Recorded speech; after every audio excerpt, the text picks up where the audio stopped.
In 3, 2, 1. John, are we live? We're live, sir.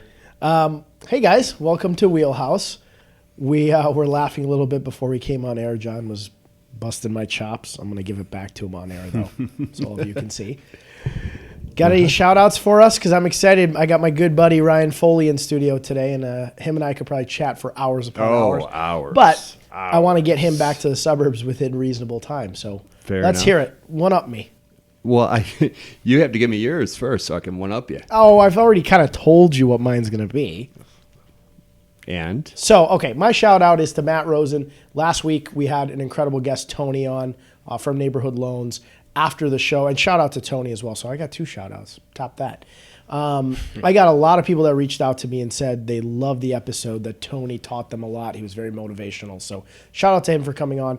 I watched it back like I do a lot of the shows, and I took a lot of clips and just rewatched them and learned stuff from Tony again. Because sometimes when I'm on the show, I'm involved in asking questions and kind of talking to our guests. Sure. And I don't sometimes appreciate being able to go back and actually benefit from everything they're teaching. So shout out to him. But Matt Rosen, who works at Neighborhood Loans, is personally doing a lot of work for me right now really, really quickly. And a lot of times I send my clients to Matt, and he takes great care of my clients. But when I'm his client now, and I really watch how much effort he puts into everything, big shout out to him. So thank you to Matt. He's a viewer of the show almost every single week. So shout outs to you, buddy. Very good. Wow. Impressive. And here you go with a really sensitive topic or story. Yeah, sort of. 2 shout outs.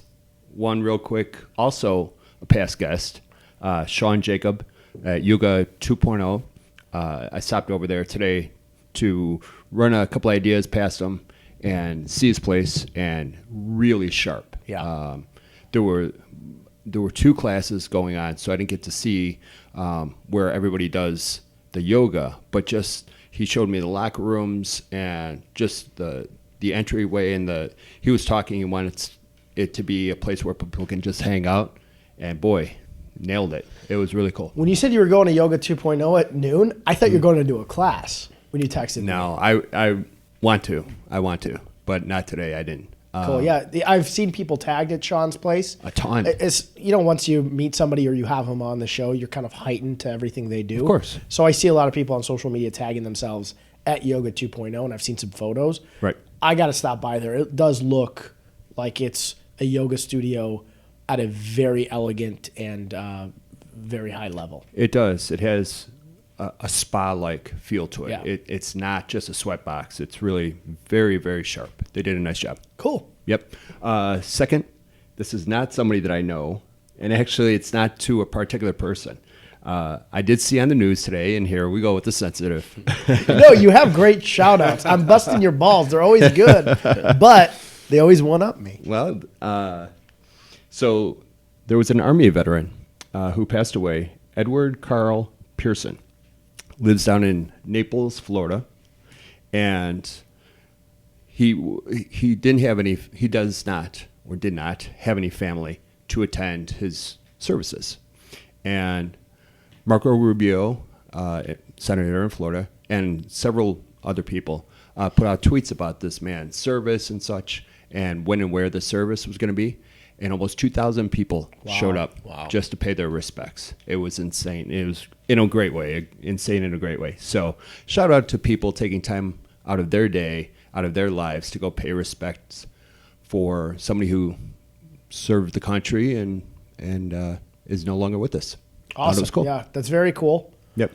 Sometimes you look at social media and the power of good it does in things like this. A lot of times people poo-poo social media, but being able to get the word out quickly for a cool cause like this, and a great cause is awesome. So those are my shout-outs. That's all I got. Sorry, Matt Rosen, you just got one up really hard there, buddy.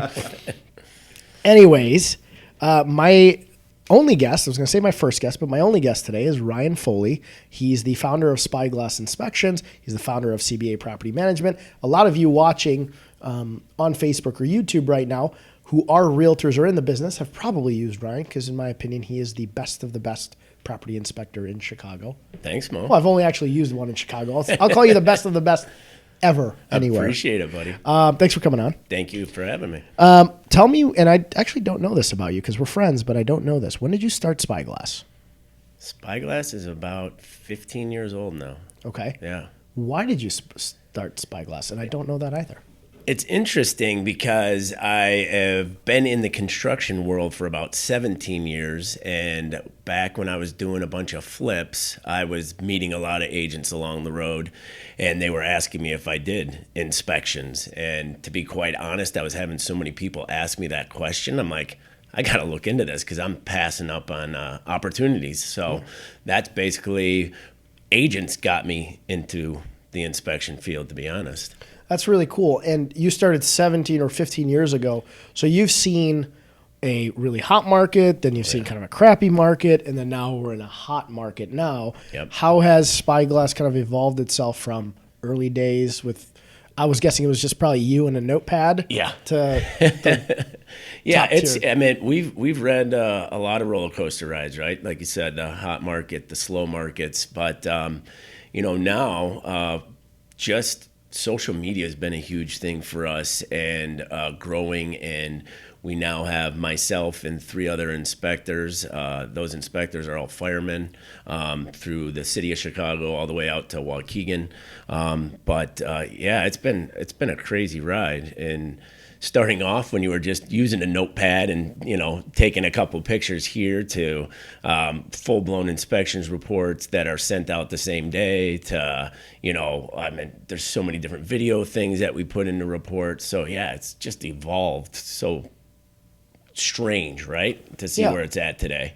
And I'm going to ask you to almost toot your own horn here, but and you're very popular as an inspector. I use you virtually almost exclusively if I can get you in. And your team is fantastic now. So Thank you. I know a lot of times everybody wants Ryan Foley. Yes. And I would tell a lot of you, because I've had the benefit of working with your team now. Yep. You've done a very good job of training them to be very Ryan Foley-esque. And I know some stuff that I really like when you're at inspections. Sure. But what do you think sets aside you as an inspector that's constantly requested versus somebody who might not be getting requested quite as much as you do? Well, I think the big thing is our extensive background of construction, right? So it wasn't like we just went and took a test and, okay, now I'm licensed, right? We have a huge background in construction. So that benefits us in many facets of how we explain our information to everybody, right? So you could be new to the field and see a cracked beam and you're like, oh my gosh, you need a structural engineer, all this stuff. We can walk you through that process that, number one, you're not making a huge deal about a small topic that can be fixed. You're not calling in a structural engineer, paying another $800 for that guy to come in. So I would say, the biggest thing for us is the heavy construction background. And even the firemen that do inspections for us, they all come from a construction background as well. So not only construction, but fire safety, which is great.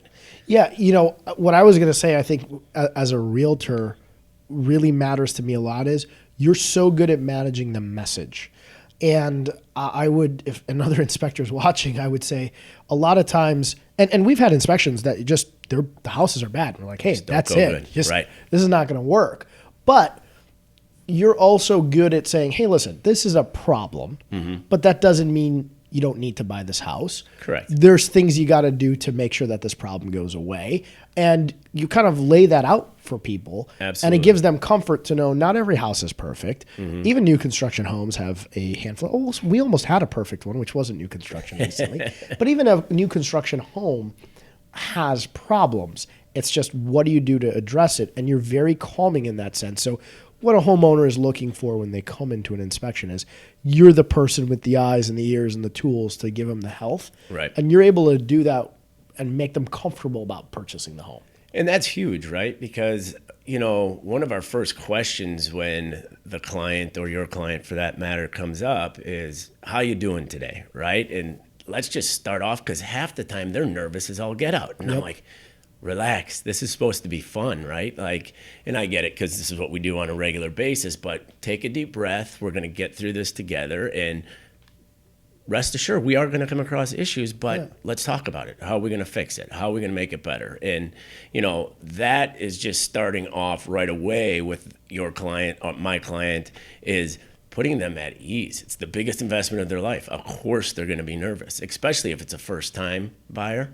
And you got to set that tone with them, like, relax. This is gonna be a good time, right? Yeah, and first-time realtors or early realtors too. Yeah. I see that a lot. I mean, coaching and training realtors, they're nervous a lot of times at the beginning, and I think, and I know this about you because a lot of my first-time realtors will say, "Hey, do you have an inspector I should use?" I'm like, give Ryan a call, and you've done a good job of walking them through it and making them calm. Because if they're calm, they're going to show their level of calmness in front of their client. Absolutely. Because if they're not calm, their client's going to Everybody pick up on can it tell, right away. Yeah, it's huge, right? And so how I train my guys is we're the ones that are going to set the tone, and it's going to be a calming tone, and it's going to be a good experience. And, it's, if you come across major problems or minor problems, it's still the delivery, right? It's still a problem. It needs to be talked about. Yeah. And you're fat for those realtors. Ryan's quick, which is good, but you're thorough and quick. I've seen quick and people miss stuff because I've had the benefit of going on so many inspections now in my career. I know what should be looked at. And sometimes I go on inspections where somebody's like, hey, I've got to use this person. Or I'm on a listing because I show up at a lot of my listing inspections. This person's just zipping through, but they're missing stuff left, right, and center. Right. It just seems like, and I think it goes back to your construction background, that you know what to look for, you know what it takes to test that, and once you've tested that, you can move on to the next thing. And it's huge, right? The construction end, I've been doing it for 15 years. Not to be a jerk, but you either know what you're looking at or you don't. And, you move on and you see, and you're seeing this stuff on a regular basis too, that, okay, we got an issue, let's talk about it. Yeah. Let's move on. Now, and I get this question a lot, and I'm sure realtors do, and even homeowners do. So if somebody owns their home and they're thinking about getting ready to list it. Yes. They know that 999 people out of a million are going to get an inspection. Yes. It's rare that somebody says, they may say, I'm going to do it as is, but almost nobody says, forget my inspection. Sure. What are easy things that you think a homeowner can do or look at to get a home ready to get listed that you find that pops up a lot, but it's a simple fix? Man, the easiest things, GFI outlets, right? How many times we talk about this, and you have to... What's a GFCI outlet, by the way? Stands for ground fault circuit interrupter. Basically, you all know what they are, the little reset buttons you see in your bathrooms and kitchens. Basically, you need it wherever it can come in contact with water. Kitchens, bathrooms, exteriors, garages, right? They're easy fixes, $20 fixes, right? But if you start going through a whole entire house and that's the same thing that keeps on coming up, GFI outlet, I have to explain to the client what it means and you can get electrocuted. Well, that starts to freak them out when it's such an easy fix. Obviously, we deliver it with, it's a $20 fix, not a big deal, but that, loose toilets, broken window seals, I would say those are like some of the 3 top big ones that you can get ahead of the game. I don't expect a client of yours that's going to list their house to get up in an attic to be able to tell if there's a cracked beam or, rafter spread or things of that nature. But just typical things. And also we send out to not only the buyer's agent, but the listing agent on tips to have the house ready for when we show up is access to the electrical panel, the furnace, all of those things just makes everything that much smoother during that transition. So we're not moving a bunch of stuff around, or for that matter, we can't get to it. So if we can't get to an attic, we can't get to an attic. And then that's not putting anybody's ease. The client will be right away as, well, what does it mean you can't get to the attic? Well, I can't check out structure, insulation, ventilation, if there's any mold, the big M word. Yeah, which I've realized recently, and I had more mold than I can even stomach in my attic, and I got it fixed. Here's the thing. It doesn't tumble my house to the ground. Right. It's delivery, right? Right. I mean, you come to, oh my gosh, you got mold. No, there's mold everywhere. It's fixable. Right. And we come down and we tell them the EPA guidelines on how to fix it, and Move on. It's the seller's problem now, right? But the good thing is it's fixable. One of my favorite real estate stories was me and an inspector, and I was on the listing side getting into a serious argument. Sure. He was like shouting at me, and it was over actually a GFCI outlet. And the buyer had a kid that was, I don't know, 4 or 5 years old. And we get to the kitchen. It was the first GFCI outlet that wasn't proper. And he goes, and this is a shock hazard. Your kid can put his finger in here or can put his finger near here, and he can get shocked and he could get killed. Oh, jeez. And I'm just like, whoa, easy, take Grim it Reaper. easy, buddy. And I was like, you don't need to scare him. It's a $20 fix. We'll have it taken care of. If my client doesn't, I'll do it. Right. And he goes, I'm not scaring him. I'm talking about the safety risk. And I'm like, you're trying to freak them out. Right. I've done enough of these. And he goes, don't tell me how to do my job. I'm like, I'm not. I'm just trying to explain to them. Sure. We'll fix it and it's $20. It's easy. And it was like that message delivery where I was like, you're just trying to mess this deal up so they'll go get another house and then you get a second inspection, which I see happen from time to time. I call them deal killer inspectors, and that's kind of the term of art for them. And it sucks because the homeowner most of the time does not know anything about this sort of stuff. Right. So they're relying on you for that information. And if you tell them that your kid can get killed and you point at the kid that's standing there, that's shitty. It's very shitty. And I'm like, baby Jimmy is not going to put his finger in there. We'll fix it. Relax. It's crazy. And I've heard many stories from you, right? And obviously not mentioning names, but it sounds like some companies do that to get the rebound, if you will. Mm-hmm. That's a couple of the big companies. I see that happen. Yeah. I won't name them. No. I'm sure somebody is watching that uses the big companies, and then they will forward this to the big companies, and they'll be mad at me.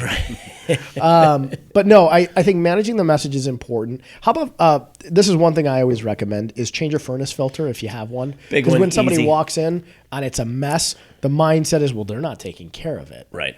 That and we send out stuff to our agents of top 9 things to get ready for your home inspection. Just getting that cleaned all together, right? So it's a clean furnace. Even if you come down, right? If you get your furnace maintained, they usually leave the sticker, the company, what was done, and the date and all that.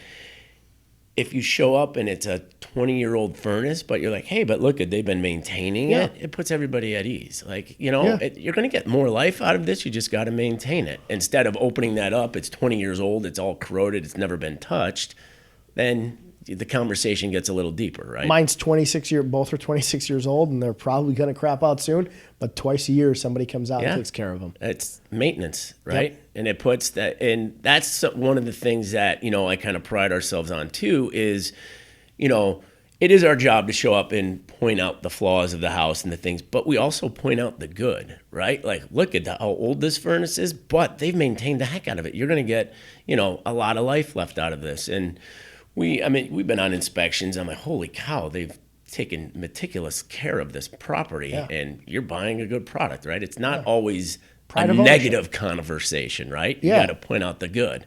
And so how far is your scope of where you will go? I know we've gone all over the map because I will be a realtor all over the map, but what's kind of your range of areas you'll go? So we are based out of Schaumburg, which means absolutely nothing. So we'll pretty much go as far west as Rockford, and then as far east into obviously we're in the city a lot. I'd say Alsep area. Okay. But we hit the Naperville, the Auroras. It's a good hour radius, I guess you would say. Yeah. Not including traffic. Yeah, I was going to say not in traffic because it could be an hour to go from here to Old Irving. Yes. In a couple about hours. 10 minutes. Yeah. I don't think I've ever taken you as far as Rockford, but we've gone. I've been there a few times, yeah. But that's always good to know for realtors who are watching or homeowners who are watching, because I've had people who are like, hey, I got a guy who won't go out of a certain area. And I'm like, well, I got a guy that'll go most areas. Pretty much go everywhere. And with the crew on our team that make up Spyglass, we don't all live in a certain area. So one of our guys can cover something, yeah. So this is a question that pops up a lot, and I've had it asked of me, and I have my opinion of it. Before listing a property, what are your thoughts on getting a home inspection prior to listing? Because I get a third of my clients that want a list, should I get a home inspection? Yep. I have a lot of agents really pushing that now lately, and I think it's great. And I'm not saying that because we do the inspections. You're avoiding big surprises, right? You feel like, let's just say a house has been on the market and it took a long time to get under contract. Everybody's excited. Your client's excited that they're under contract now, and then all of a sudden a big deal comes up, and it's like, oh, freaks the buyer out. And it could have been avoided, right? It could have been mold in the attic, right? Some people just don't know how to react to that, or the information wasn't delivered to the buyer the proper way. It freaks them out, right? You could have been proactive and got the remediation done, got your furnaces cleaned. Maybe the hot water tank was leaking and they didn't know. It's many different things. I'd rather be ahead of the game than get hit with a surprise. Do you see more and more people recently are doing that? Because I'm seeing that push now. In the last 6 months, yeah. We've pushed it for the last 10 years, but I don't know why. The last Recently. 6 months, it's been a big hot topic. So I'll tell you my struggle with it always is, because I have my background as an attorney. Right. I tell people, obviously, knowing more about what you can alleviate before you list, the better. Huge. Because 9 out of 10 inspectors are going to find all the big ticket stuff. So Right. if you get one done, especially by a good inspector like you guys, you're going to know that, hey, there's going to be no surprises coming up soon.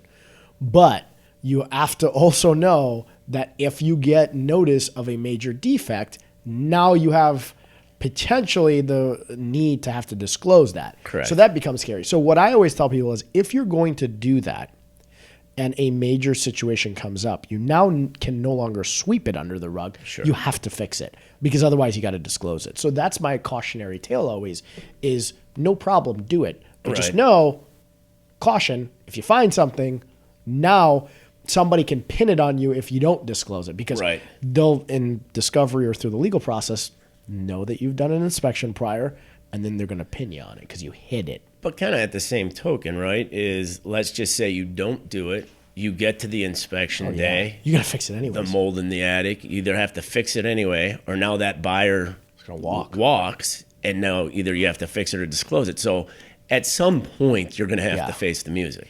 I would say this, like, if somebody went through my home, and I bought my house from family. Yes. So I didn't do an inspection, otherwise I would have found it. But if somebody had gone through my home and seen that much mold, half my clients would have walked away from it. I knew, because I've been in the industry, this is a solvable thing. Sure. You can solve it. But I agree with you. If somebody had owned my house and didn't do an inspection, somebody walked in and was like, I got to rip the ceiling out. Right. Like, there's that much of it. They would have been like, yeah, Freaks people out. see you later. They call it the M word, right? Right. I mean, it freaks everybody out. But I don't get it. It's fixable. Well, the other scary word's the R word, radon. Radon, yeah. I'll let you explain what radon is, because it might make some sense for you to explain Sure. it, not me. Radon, it's a natural gas. It's a uranium that's built up into the ground. It comes into properties through slabs, basements, crawl spaces, cracks in the foundation, sump pumps, and it's the second leading cause of lung cancer in the United States, next to smoking. And a radon test is basically a monitor that sits in the home and takes a radioactivity reading level every hour on the hour. It's measured in picoliters, so anything that's 4.0 picoliters or higher, it's a safety issue in the state of Illinois. It needs mitigation. And that word scares people, but I always tell people the mitigation is not that costly. And once you mitigate it, radon's essentially at a level that's near zero. Correct. And roughly it's like $1,200, $1,500 bucks. Yeah. But you test for it usually, and you can comment on this, but usually the onus goes back to the seller to take care of the problem. Because if they don't take care of it, they have to then disclose they have radon, and that word now scares the crap out of everybody. Yeah. So it makes sense to just fix it for $1,200 rather is. than scare everybody off. And it's, I think 70% of our clients do the test. It's just a feel good, right? Especially if you're hanging out in the basement a ton anyway, or little kids. It's just smart. I should probably have you come do one in my house. Probably should. So I Mo. definitely didn't do a Little radon late. test. Well, I mean, listen, like, if I'm messed up, I grew up in that house. I'm messed up no matter It what. doesn't matter. It's Yeah. too late, buddy. Yeah, whatever damage I got, John, it's here already. Yep. I've got head trauma, radon damage, tons of stuff. That explains a lot. Yeah, it seems like it does. Well, let me segue a little bit into what you're doing with CBA Property Management, because I think it's really cool. Tell us what you do with CBA and when that started. So, like I said, I've been in the construction field for about 17 years now. CBA has been around for about 5. Has it been 5? Yeah. Yeah, it's been 5. And basically, we buy multi-unit distressed properties right now in the Pilsen Little Village area. And we basically gut, rehab, rebuild, add on, duplex up, duplex down, you name it, to pretty much a brand spanking new building. So, and I know you had done, and you mentioned it, a lot of development work in the past, and now you're doing it again. What brought you back to doing it? You know, I always loved it. And we talked about the up and down, the waves of the market. I got caught in the bad time, '07, with a 16-unit building. And I landed up hanging on to that building for a good 8 years. And kind of left a little bit of a sour taste in my mouth, to say the least. But there was still something missing. As the years went by after I got the building, I'm like, I just love doing it, you know? So with the help of some investors and friends and all that, we kind of got back into it, and it's been going strong for a good 5 years now. Yeah, you guys are kicking butt. And if you're on Facebook or social media, you should probably follow Ryan Spyglass, but also CBA, because what you do really well is these informational videos. And I watch them all the time. I've learned so much from you going on inspections, and I almost feel like when I go through a home now and I do a showing, I'm so much more effective as a realtor because of the value add that I've had listening to you. Thanks. But on a grand scheme of understanding what it takes to renovate or flip, your videos are very informational in a good way, but also a cautionary way. It's a lot of work. It's a ton of work, and some of it's scary work, right? When you get to some of these buildings. Oh, yeah, I've gone a couple with you. Yeah, I mean, you're not knowing half of it until you actually get to the demo stage. And, you know, some of these buildings, I mean, almost after you started peeling the onion, we probably should have just ripped them down, you know? But with myself and our crews that, you know, were capable of putting them back to livable, rehabable places for respectable amounts of money.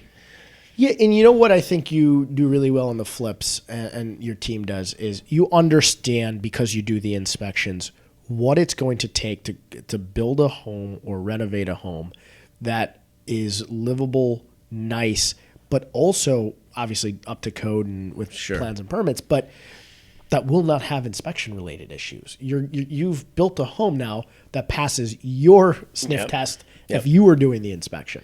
And that's the thing, too, right? We don't cut any corners. We come from construction. I always look at it as, is there ways to cut corners and make things cheaper? Absolutely.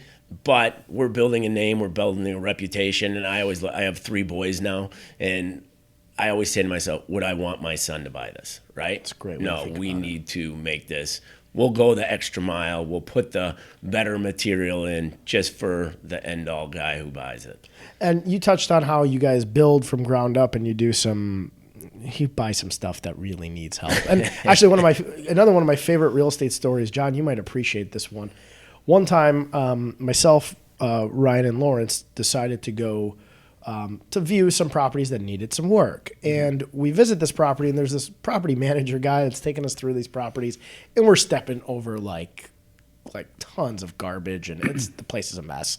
And I was not dressed for the occasion. I was in a suit. So I'm like, and Lawrence was in flip-flops. And he's stepping over like glass and stuff. So we're stepping through this, and this property manager is like very high energy. And he's like, yeah, I had to chase the other day a bunch of like squatters out of here that were homeless, and they were meth addicts. They were doing drugs in here. And I'm just like, what if they're back? We're like walking from room to room. And I'm like, send Lawrence ahead. Yeah, right. I'll stay back here in case some crazy dude with a needle comes running around the corner. And we get to a room, and there's like splatter on the wall. Oh, and yeah. you didn't buy this one, but the guy's like, you know what that is? And I'm like, I don't really want to know. He's like, well, it's blood splatter from like the like guys like shooting up. And I'm like, oh, Jesus. And I was like, get me. I'm like literally in like a nice suit. I come from court and I was like, let's get it. Well, you didn't buy that one. No, which is great. we did not. But left there. But you really do have like an interesting day-to-day trying to seek out property endeavor. And how do you do that? How do like when you're looking around, and I'm going to segue this into what somebody should or should not do as a real estate investor. What are you looking for? Man, there's so much that goes into it, right? So obviously it's all about numbers and what you feel after walking that property and really knowing. I think we've had this conversation before. If you're just getting into this, be extremely careful and start extremely small, because you need to know numbers. And when you're putting your numbers together, if it's you doing it or if it's your contractor doing it, always put on at least another 10 to 15% for the moments, right? But I try to look for it. I've bought a lot of frame buildings too, but I try to stick with brick and mortar if at all possible, right? Okay. But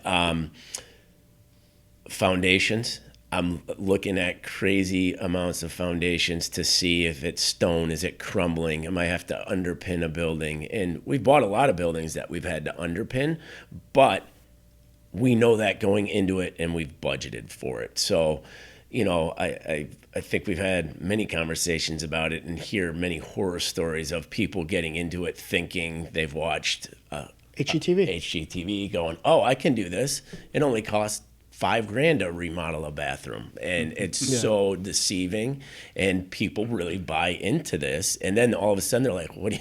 It's $20,000 for a bathroom?" Obviously, I'm just using that for an example, but you got to educate yourself. Yeah. And if you're gonna get into it and you want to turn this into a full-time gig, start with somebody that's done it already, because I mean, I have seen it destroy people's lives. Yeah, I mean, really have. You hit the nail on the head with something that I say to anybody who comes to me and says, I want to be a real estate investor, because a lot of times they don't know what kind they want to be. Mm-hmm. There's really two kinds. One who's going to buy, acquire, flip properties, or somebody who's going to buy and hold properties. Sure. Now, there's tons of ways you can flip certain properties, tons of ways you can buy, hold, and rent stuff out. Yep. And I'd say, what kind do you want to be? And I'd say half to 75% are like, I want to flip properties, because they've watched HGTV and they think it's fun, and they see flip or flop. And by the way, those two got divorced having to work together. So it's not as easy as you think. But there's like a glamorous, like cool factor to doing it. Oh, I'm flipping properties. But that's why I said, watch Ryan's videos. If you don't know the word underpinning or what that means, you probably shouldn't start flipping properties, because you do have to go on a very small scale. And this is just me talking about the market right now in general. Things are expensive to acquire. Materials are expensive. Labor is expensive. So on a small scale, your profit margins are so small that even if you goof up by 10%, there goes everything. You don't have a profit, you have a loss. So I tell somebody, you cannot. So if like John or I have no knowledge on being somebody who flips, we can't just go buy a place, say, oh, I'm going to go hire a roofer, I'm going to go hire a window person, I'm going to go hire a flooring guy, a paint guy, this, that, because your profits are going to get swallowed somewhere inside there, and you're going to be slow, you're going to be ineffective. So either team up with somebody who knows what they're doing, like you guys, or maybe think of buying and holding, because that is an investment opportunity that your risk is a lot lower. You're buying something, and there's varieties of different things you can buy. And a self shout out to John and I's new show with Lawrence. You can catch the Off Market Show, and we'll teach you a little bit about that. But buy and hold. Plug. Shameless plug, because we can do that. But learn that. Go that route. Once you've experienced that and you understand what a building and having a building and the nuances of a building are like, then maybe in a different market, sidestep into flipping properties is my recommendation. I agree. And kind of going back to get like starting with a multi-unit or something, I would say once or twice a quarter, we're getting hit by somebody that tried to do this and is stuck. They're way in over their head. They've already spent way too much money, and now they got a building that's just demoed. And they're like, yeah, I'm out of money. I'm out of money. I need to sell it. Yeah, and I think it's, and I get that probably more than once a quarter on the legal side, or somebody just calls me knowing that I'm in real estate and says, "Hey, I'm stuck in a bad spot here. Yep. What do you recommend I do?" And I'm like, "Hey, you should have called me before you did this, but let's see what we can do." And typically the answer is you have to spend a lot of money to recoup as much as you can. So I agree with you. Don't watch HGTV and think that it's the cool, sexy thing to do. It is the cool, sexy thing to do, but you could lose a whole lot of money doing it. Yeah, and you've heard plenty of stories of that, and so have I, right? Yeah, and you got to know where your market is. You made a good point. You said right now I'm focusing on Pilsen and Little Village, and you know what you're looking at. You know your market. You know how to navigate the process of getting permits and all that good jazz. Yep. Although cumbersome here in Chicago, you understand your market. You're not jumping around from one property here, one in Rockford, then going to Joliet thing. And even as an experienced person, you're not doing that. No, and I keep all of my guys right next door to each other, right? So it's easy to get stuff done. If we need a helping hand, we're only a block away. So, yeah, I would not, if you're going to get involved, do not do a property in Chicago and one in Rockford. You'll drive yourself nuts. How many projects are you working on now? Right now, we currently have 8. Phew, Yeah. that's a lot. And It is. they're 8 two-unit plus? Yeah, so our largest is 4 units up top with 5,000 square foot commercial space on the bottom. And then our smallest right now is a 2-flat with a duplex down. So 8 projects, but lots of units. Yes. So yes. that's when you hear 8 projects, sometimes it could be 8 condos, but you guys are talking Yeah, we're 30 talking. some odd units. Correct. That's a lot of work. And when you mix that in with the spyglass inspection side of stuff, you are all over the damn map. We How are. do you manage your time? Because your driving range is huge. It is. It's nuts. Well, once again, right, kind of going back to Spyglass, it's not just me. Right. Right. So we got a good staff on board there. With CBA, I have unbelievable staffing there, great project managers there. So, I can't be everywhere at once and still have 3 boys and a wife, right? Or else I would be divorced. And you're an involved dad. Yes. You coach a lot of teams. Coach a lot of my boys' teams. Yeah, it's fun. What are you coaching? Right now, I'm coaching football with my middle boy, Brady, and we're having a blast, man. This is my fifth year doing it with him. Yeah, What year is he in now playing football? he is in 5th grade. Okay. Yeah. So they're about to get, well, I'm sure they're competitive, but they're about to get real competitive. They're Junior high. good. They have a really good team this year. I know it's Pee Wee football, but they have only lost 1 game. Can you tackle at 5th grade? Oh yeah. Oh, yeah? It's full blown tackle. Holy smokes. Yeah. John left me a love note on a whiteboard over there asking me to have you remind us what Spyglass's website is. Oh, www.spyglassinspections.net. Got that? And I will, if anybody ever needs Ryan's contact information outside of this, reach out to me. We can put it in the comment section. We won't give your cell phone number out to everybody. Appreciate But no, I really do.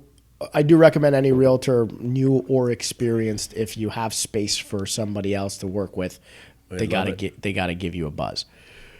Going back to kind of CBA and being a real estate investor, you yourself, I'm guessing now, are a real estate investor and understand the importance of that. Yes. Is that something you always wanted to do, and that's why you got into the development side? Was that just, I think I'm going to get wealthy investing in real estate? No, it's interesting is when I was in my early 20s, I think it was. No? Somewhere around there, irrelevant. But a family friend would buy large apartment buildings and hang on to them, and he was finally up at one point of like over 800 units. Whoa. It was insane. And I got to kind of get educated by him, and I did a little bit of work for him for a while, and I was really enthralled by the whole concept of it. And that's where I slowly began my career with a single family home, and then it just kept on escalating until I got stuck with that 16 unit building. Well, you got stuck, and then the market, I mean, buying in 07. Yeah, that was a rough ride, but I just had such a passion for it. And if you watch any of our videos or go to our websites to see what we buy and what we transform them into, and with being a good product, it's awesome. There's no better feeling to see what you did to a property. And what's CBA's website? Because you do have a lot of before and after photos. Yeah, CBAMGMT.com. CBAMGMT.com. Yeah, there's a lot of, and It's CBA Property MGMT.com. You're gonna send somebody. We could put it in the comment We'll section. put it You're gonna send somebody to some random spam site right now. But there is really a nice set of properties that show what they look like when you bought them, what they were like afterwards. And I think anybody who's either looking to purchase properties like this should check it out, or if you're really interested and you're like, Mo, forget what you just said. Your advice means nothing to me. I want to be that HGTV guy. I want to do this. I really suggest you go take a look at what it takes to take a property that needs a lot of work to a finished product. And I truly believe that if you're going to be somebody flipping, right now the profit margin is in doing bigger jobs, but the risk level is obviously exponentially higher. Yes, very high risk. And one thing I think, you guys do a lot of things right, but one thing I think your flips do really, really well is they make it so that each unit, and I've noticed this in yours, every single tenant really has all their own utilities. So you've basically taken away from landlord responsibilities too much entryways, too much utilities, too much common area electric. You've made it so people have their own entrances, their own washer dryers, that they're separately metered. So when the landlord purchases the building, his tenant can cover most of his utilities and his net operating income in his pocket goes up. It does. We've tried to produce pretty much a self-management, don't need a management company. Not a lot of work goes into this. Like you said, all of our gas meters are on the outside. You don't need somebody to let them into a room. Everybody has their own entrance. Our backyards are pea gravel, right? So it's dog friendly. They're not killing grass. You're not worried about cutting grass. The list goes on and on. In a house, washer and dryer, there is really no common areas that need to be maintained, cleaned, vacuumed. That's on the individual tenant. So we've gotten great feedback from the end-all buyer that this is maintenance free.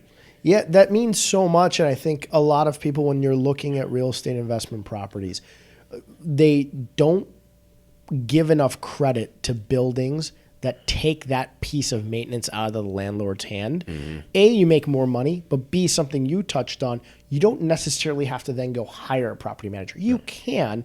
For those of you watching, if you're thinking of getting into this, a property manager, somebody you hire to manage the property. So when there's a problem at the property, you're calling them. If they need to schedule somebody to go out and mow the lawn, they're handling that. Sure. They're taking care of that stuff. Not only are your properties new, so most of the stuff has no issues for the next 20, 25 years. Correct. So you don't really need a property manager, but you've minimized how much interaction that landlord is going to have to continuously have with the homeowner. Absolutely.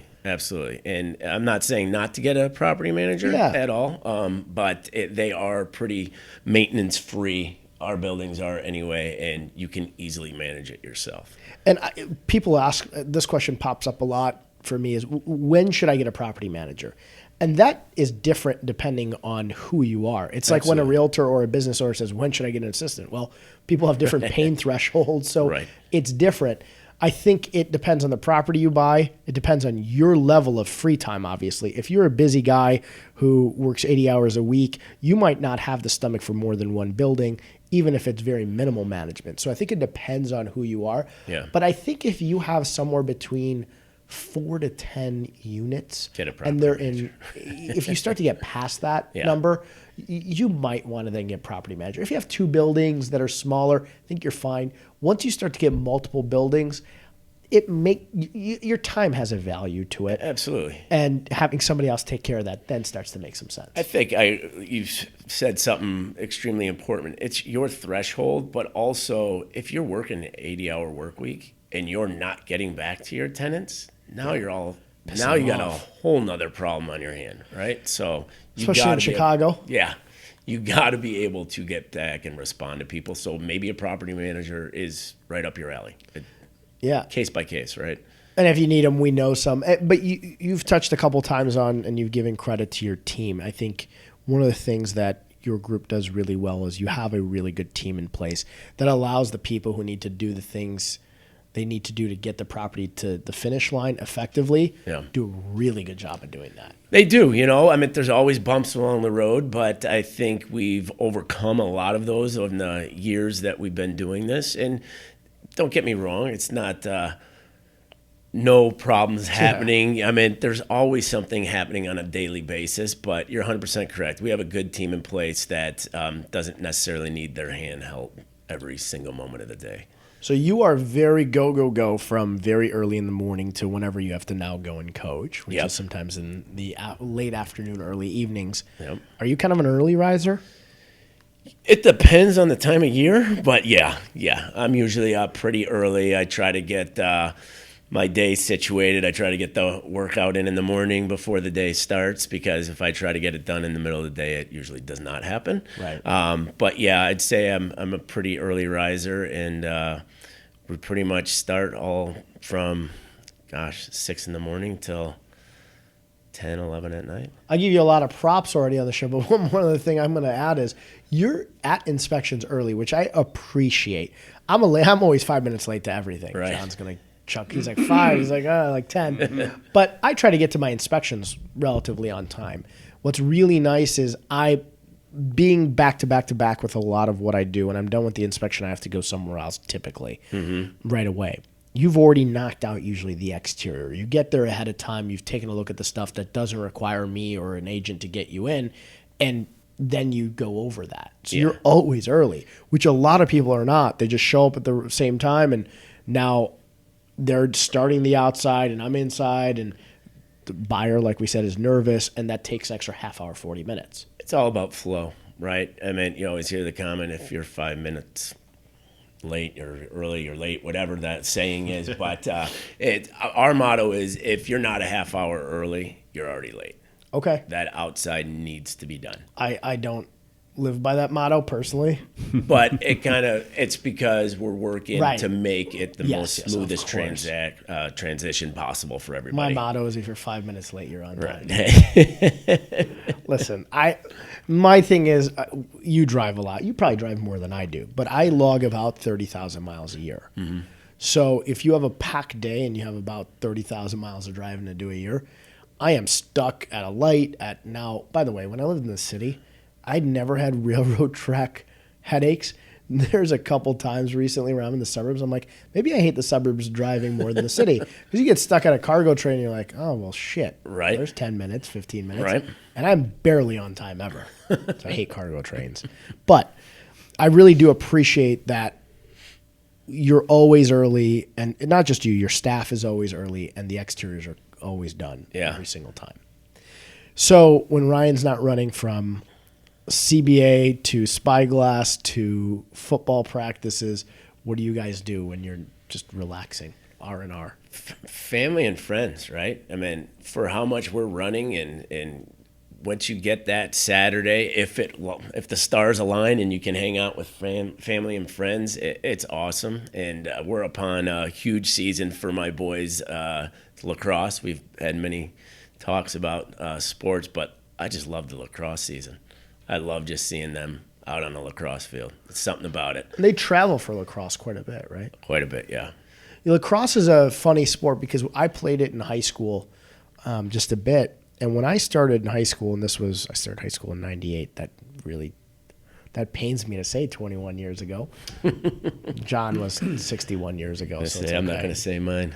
But lacrosse was just, John, this actually might be a good question for John. Did you have lacrosse growing up? Was that even a sport they played in high school? It was a sport. It wasn't as big as it is now. Like even when I was in high school, very few schools had a lacrosse team. Yeah. We would have to travel a bit to play. Now, I grew up in Northbrook, so some of the North Shore teams had them, but some of the rest of the schools didn't have them. Now it's popular. It's huge. Huge. It is the fastest growing sport right now. Really? Yeah. It's absolutely nuts. And, I mean, there's so many kids that, unfortunately, I love baseball too, but are leaving baseball to go play lacrosse just for the action behind it. So My mom watches the show, and she's gonna hear this and be like, "I knew you did this to me." My mom didn't let me play football growing up. Okay. And when I was in high school, I broke the world bench press record, and I was pretty fast. And my gym coaches were football coaches, and they all were not thrilled that I wouldn't play football because my mom was like,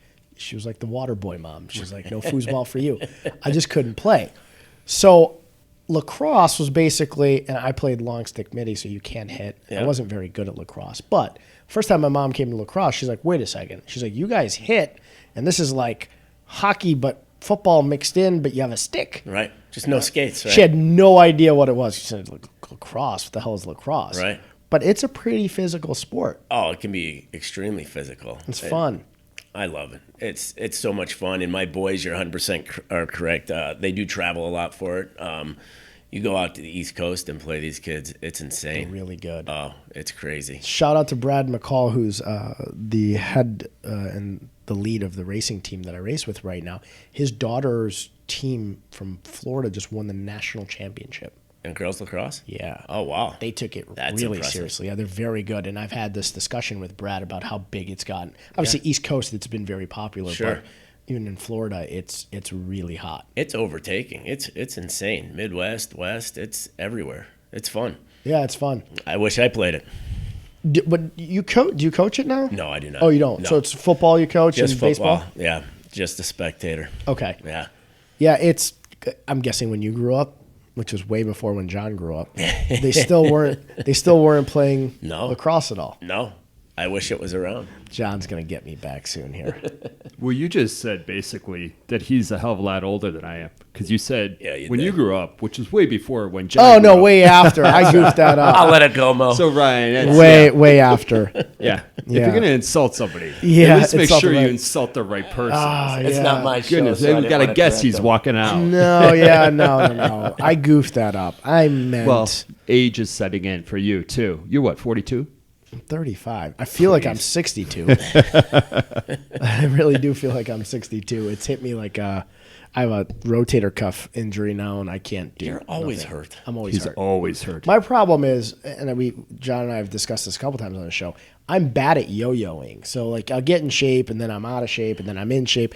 And that is not good and it's not consistent. John beat me in the weight loss challenge that we did. Did you? And yeah, he's nice. literally one of the only people that ever beats me. Yeah, at that stuff. usually because you you take see that. me, you Yeah. see me throughout the phases I when do. I'm at inspections, and Ryan sees me. I've got my water jug and I'm Yeah. like Yep. trimming Yeah. down. He beat me. Nice. And John's a very competitive guy, and good for him for beating me. But he's done a far better job of maintaining his shape tough. than I have. Yeah. Good stuff. Well, I mean, you run a crazy day every day too. It's tough. Not a good excuse though. No, but you got to just find that pattern. You find it, but you always fall off of it. Yeah, I mean that's the crappy thing is I'm live in extremes. Yeah. So if you tell me, hey, in 8 weeks you got to do something, I will die trying to do it. The triathlon. The triathlon. That was a impressive. stupid idea. That was Lawrence's idea. And he pawns that off as mine. He said it on my birthday. He goes, buddy, I think that was your idea. I'm like, listen to me. Never, ever did I lay down in Tahiti and perk up and say, hey, I think it'd be a great idea to jump off of Alcatraz, swim to shore, and do a triathlon. You guys are nuts. The guy who runs marathons every other weekend and does triathlons every other weekend, that's something normally he would come up with, not me. No, it's impressive what he does, though. That's nuts. He's a superhero. Yes, he is. He's just nuts. But I definitely wasn't my ideal, although he pawns it off as my ideal all the time. He's like, buddy, you came up with that. I'm like, no, there's no way I did. I could not. I hear you talk all the time, every single week. I could not see or hear those words falling out of your mouth. Right. It You just guys doesn't both know sound me. like doesn't sound like you. Do you think I'm laying on a beach on vacation and then all of a sudden I'm like, hey, you know, I have a bright idea. I'm a terrible swimmer. I got short running legs and I have a bike that I haven't rode in 12 years. But here's a bright idea. Here's what we're gonna do. Let's not just do the Chicago triathlon. No. Right. Let's do the Depends on Alcatraz. how much shark tequila infested you water. had in you. It was early in the day, not enough tequila. But that's true. If you infuse me with enough tequila, I might come up with another idea. Well, it was actually Ryan was at the wedding and that trip, and we Yeah. really had a blast in Tahiti. That was fun. I was going to ask you what one of your favorite vacation spots is because I always do that, but I'm guessing it's That's hands down. Probably I mean, Tahiti. you can't compare anything to that. The beauty was, and I've never been to Hawaii. I'm gonna go soon because shout out to John too. Is that vacation package still available? It is. There's a vacation package that you can get. Here's another shameless plug through Hilton Grand Vacations for $699 for 6 nights in Hawaii, and that's not per person. That is for 4 people, and you can get it for $899 for $999. $999, 2-bedroom, 6 people, Full suite, up to 8 people. up to 8 people. Yep. Wow, that's Yeah, impressive. it's really inexpensive. That's So really cool. it's a crazy deal. So I might have to go to Hawaii, but everybody compared Hawaii to Tahiti as a Hawaii on steroids. Oh, yeah, I've been to Hawaii, and Tahiti kicked its butt. Although the flight sucks. That part was miserable, but everything else, it made worthwhile. Yeah. Right? I think you and I both had a really bad experience flying there and back. Yeah, we did. I mean, we had a great experience there. Yes. But flying there and back was tough. It's a long flight. Don't take Air Tahiti if you go. It's a coach bus with wings on it. It literally is. And they're the nicest people. Like, They are. Tahitians are like, they're almost Samoan looking, and they're very friendly culture. And you get on, and the first thing I asked is, and the travel agent that helped me out was a dirty liar because she told me it was new planes and these are great. And I get on, and the first thing I No ask Wi-Fi. is, it's 9 hours. So I said, hey, I'm going to get some work done. Who's your Wi-Fi provider? Sir, we have no Wi-Fi. These are old planes. When we get new planes, we get Wi-Fi. And I was like, wait, what did you just say to me? Right. There's no Wi-Fi at all? And I No. get in, and the seat is just narrow enough to fit your body. Yeah, I don't remember. I was sick flying out there. Yeah. And it was a massive airplane. Yeah, huge. I was lucky enough to be surrounded by the partiers. This was, what was that? My flight was like 11 o'clock at night. Yeah. And these guys stayed up and drank and had their lights on till like 4 in the morning. Well, I had a woman next to me that was afraid of flying. Oh, gee. And she was That's right. She was like Tahitians are like Samoans are big people. Oh, gosh, I'm yeah. not saying fat, they're just big. Like they're big. like the Rock. Yeah. Like, even the women are Big. most of them were big. So she's sitting next to me, she's basically filling into my seat.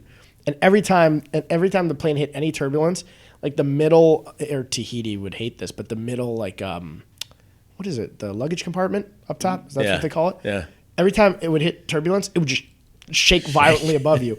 And she would freak out and she would pray. But her praying meant she would throw her hands up like this into my seat. So like her arm is like across my chest. And I'm looking at her like, Christ, stop it. I'm here. I'm here. You But see she me, was right? deathly afraid of flying.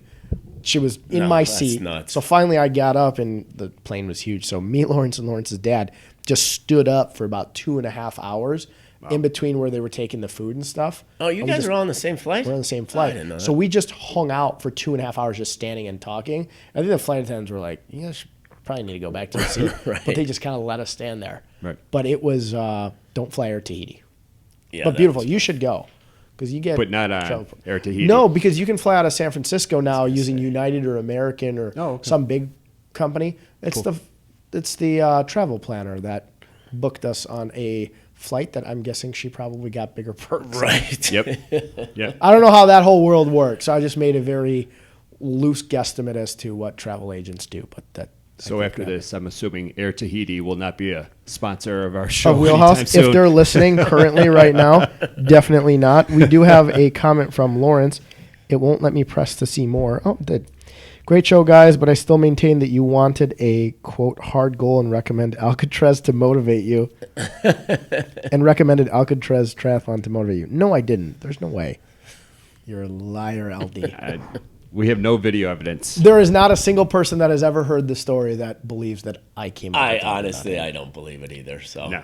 And I didn't drink that much tequila the first 2 days. It was towards first the end two. of, Yeah, the first towards two. the end of the trip that starts I- building up, right? Right. Well, I was there by myself. Oh. So how Tahiti works? No. So the island of Moorea has no bars. So I had a blast because obviously we had a lot of people that I was very close to there.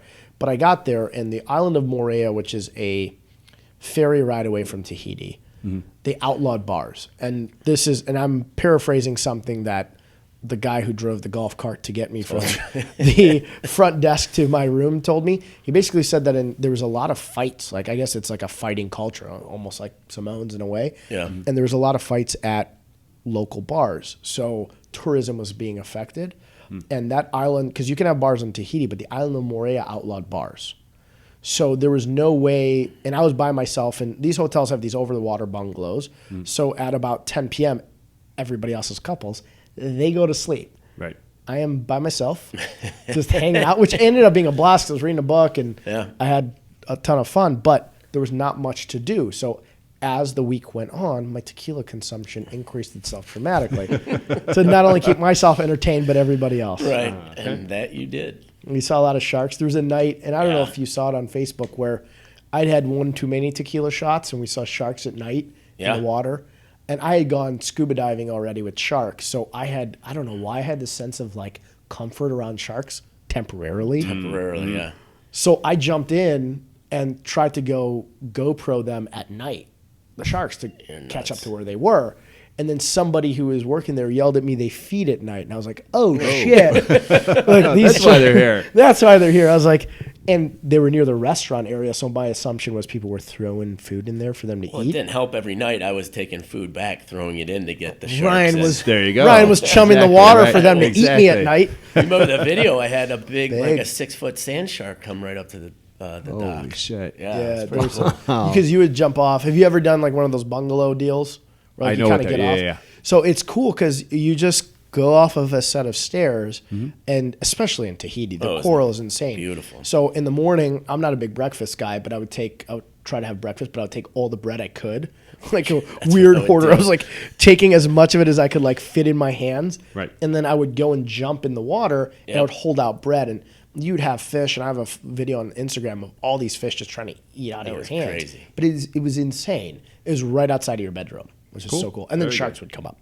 Well, that one day, that was cool when we did that. Yeah. So, Oh, swimming with the sharks and the stingray. that was crazy. Yeah, that was very, very cool. So Tahiti is your favorite. Yes, by far. By And far. Used to be Aruba, but now Tahiti. I've never been to Aruba. Aruba's great. John, you got a deal for Aruba? I have not. I haven't been there either. I've heard good things. I want to go Aruba and just one other. It'll come to me, but Grand Cayman? Aruba's yeah, great. thank you. Yeah. Thank you. Yeah. Big fan. Grand Cayman is, if you've ever been there, and I stopped on a cruise there one time, it's crazy the amount of wealth. So, like, Bill Gates has a house. Sylvester Stallone's house is next to Bill Gates. And you drive out, Really? like, on a boat, and you see these just massive compounds on the water with these, I mean, I don't know, they're probably $30 million houses out plus. there. And it was funny because the guide was telling us whose homes that was. They were. And they're like, oh, that one's Bill Gates's. And I was like, wait, somebody's got a bigger house than Bill Gates? And it was Stallone. No Stallone kidding. built a bigger house in Grand Cayman than Gates That's had. nuts. Wow. It's kind of cool. That's Yeah. crazy. Good Crazy. old Rocky. Adrian.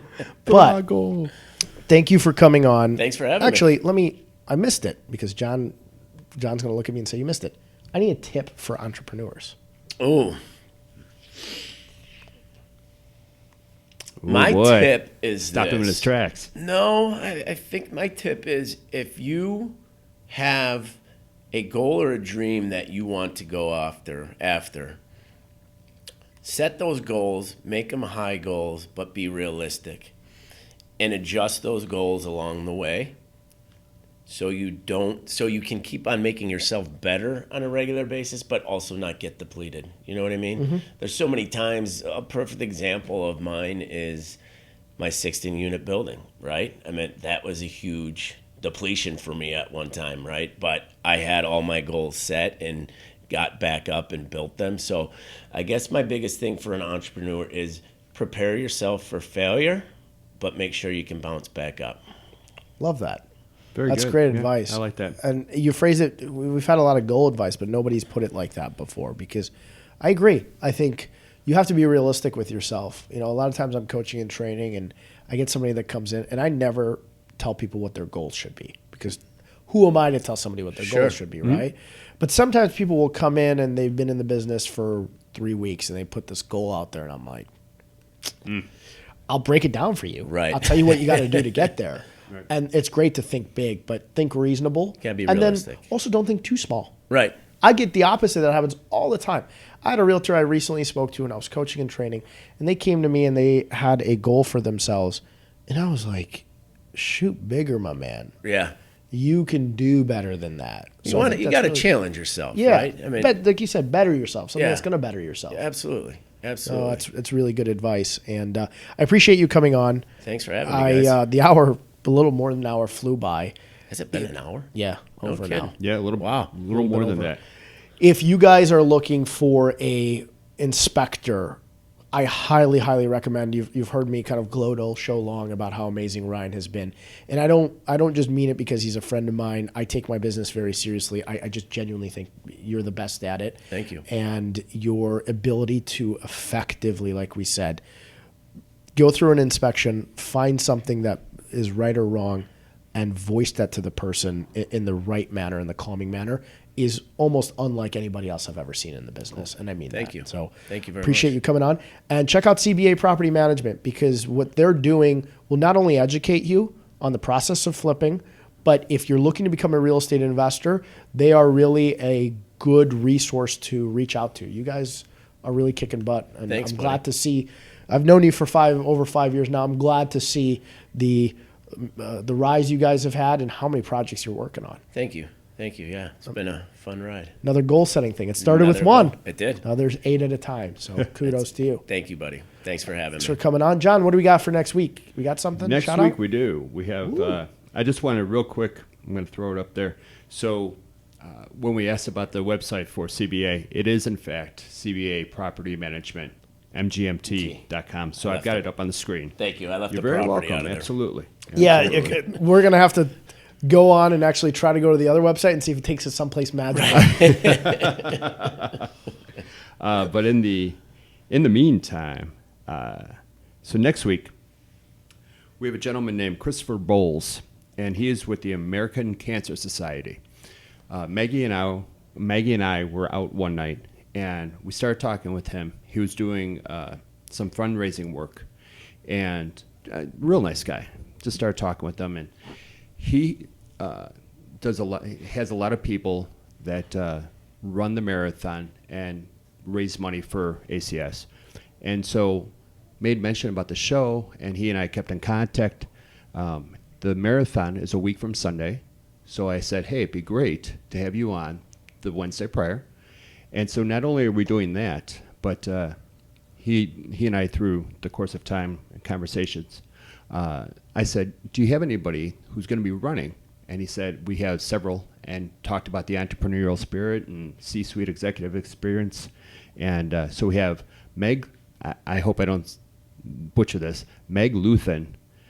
She is with United Healthcare. She is a very, very established runner. She can tell you about some of the things that she's done in her past, but she's going to be raising a lot of money for ACS. So it's going to be a very marathon and ACS, American Cancer Society, focused show. It's Awesome. going to be, I'm excited to try to get some people to raise some money. We've done a good job We collectively, you and I, when we have people on with charities I to believe, try yeah. within the show to raise some money. So next week when you guys tune in, it's obviously going to be for an incredible cause. oh, absolutely. There's not a single person that is probably listening that at some point doesn't know somebody who's dealt Exactly. with cancer. Exactly. So I know the American Cancer Society and I think the American Heart Association are the two largest medical associations out there. So Correct.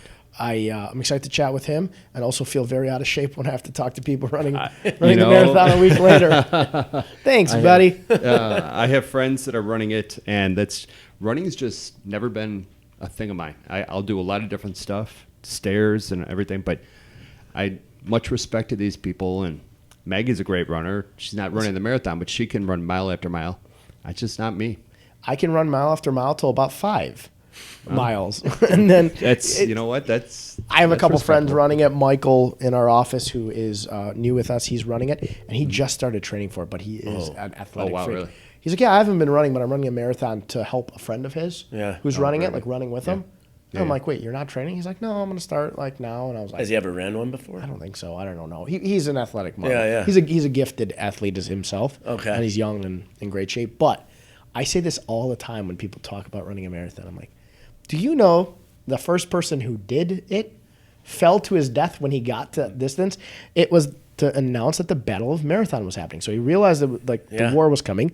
ran 26.2 miles. Where he dropped dead, they measured that distance to where he started, and that's true. a marathon. Yep. So That's if, crazy. generally speaking, somebody who's running to warn someone of impeding death and harm would fall to their death running that distance, it's not a distance I really want to try to run. Nuts. It is not. So I have very short legs. So I, in my head, told myself that it makes it so that I have to run even longer, more steps. You have to take 2 steps for every Yeah. normal person's 1 step. Yeah, like so it's for me you're and you. running 52 miles. Exactly.